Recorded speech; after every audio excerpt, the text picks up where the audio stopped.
La sequera és un fenomen natural característic del clima mediterrani. Plou com plou i plou quan plou.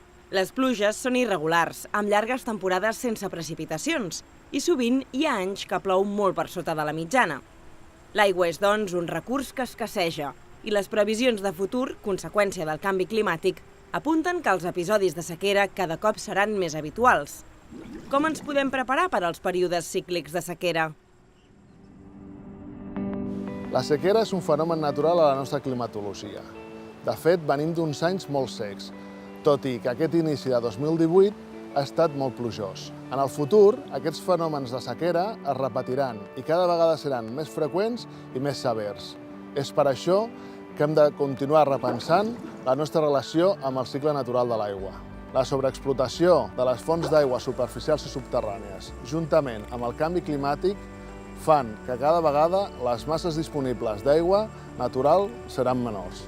Per exemple, els embassaments de les conques dels rius Ter i Llobregat, que són els que proveeixen d'aigua a l'àrea metropolitana de Barcelona, tenen una capacitat d'uns 600 hectòmetres cúbics. Aquesta quantitat equival aproximadament al consum d'aigua dels habitants d'aquesta zona durant un any.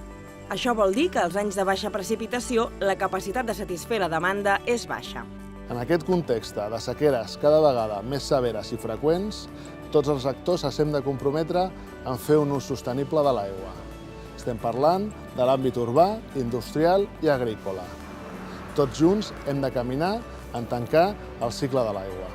Tancar el cicle de l'aigua vol dir incorporar la reutilització de les aigües residuals dintre dels nostres recursos. Això vol dir donar una altra vida a les aigües de les depuradores, que tenen una qualitat excel·lent per segons quins usos. Això, a dia d'avui, és tècnica i econòmicament viable i dona molta robustesa i seguretat als nostres sistemes d'abastament. Conèixer els riscos futurs associats als canvis en el cicle natural de l'aigua ens dona eines per anticipar-nos als seus efectes. El repte és avançar cap a una cultura basada en el consum responsable i la reutilització que tanqui el cicle de l'aigua, amb l'objectiu de treure el màxim de partit de cada gota disponible.